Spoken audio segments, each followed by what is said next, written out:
I had lost the phone for a while there and had to have a big wrestling match with the dogs.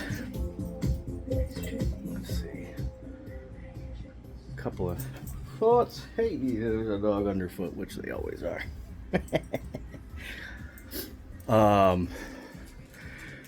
Yeah, so these new LED lights are pretty freaking cool. Like, I'm using like less than a normal light bulb's worth for all little ones. Yeah. Lava lamps are a different story, of course. Those just burnt out. But yeah. That thing. Where are you going? There you go.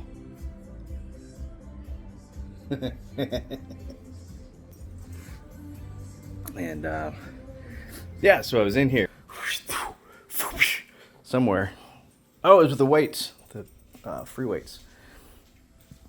Anywho, so we don't, I think, give enough credit to the language of the body, or like its own knowledge, the body's knowledge. That without, I think, sounding kind of questionable. I don't know, maybe I'm a bit of a snob in my own philosophical positions, but I worked on them over a long course of time, still am. But so yeah, the body has a knowledge, and it's pretty straightforward. Like with food, a lot of times your body will figure out if you're craving something, if you're short on some kind of nutrients, minerals, vitamins, stuff like that. Your body will kind of remember what had that, in addition to like what you've learned, what everybody talks about. But it's there. The body remembers that stuff. Same along with like getting food poisoning.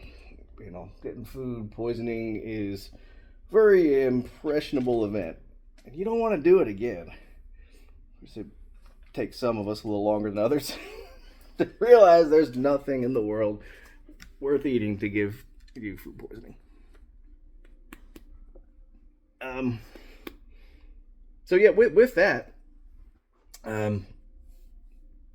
yeah, there's a sort of conversation we have with our bodies in terms of how we act, what we feel, how much we acknowledge what we're feeling about it, and the same goes into movement and like muscles and stuff. Like in addition to like just food and the digestive organs, or all the other stuff that goes into like stresses or panic attacks or anxiety, social anxiety, all the different stuff that we do, and it's there, right? But somewhat with movement, as I was working out here with these free weights a little bit, and I was just moving around, and I was recalling like certain things I've learned over the years, like one of Arnold Schwarzenegger's biggest tips on doing a weight behind your head for the tricep extension is to go all the way down as far as you can. And it's not until you've been doing these in different ways over the course of time and a while that you realize when you go all the way back, it starts to recruit a lot more of those other stabilizing muscles in and around the shoulder. Stuff they just don't get if you have different ranges of motion. Every one of them got different poles here and there and different stabilizers.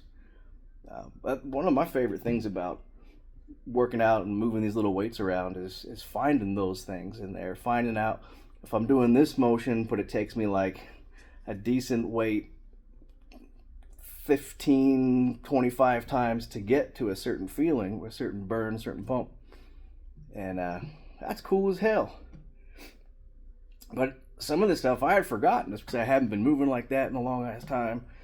Or, just the martial arts I was practicing, not going to the gym, COVID, work, you name it, just life. And it's good to kind of keep these things in mind and keep a little bit of a record of yourself, as much as you kind of get to know yourself with your chronology, your history, and the other relationships you have out in the world with people. Pay attention to part of your world is, what your body's got, what your body has to say about things, because we can be in very different places between our head or our heart or our body. So today's 2 cents and 5 minutes.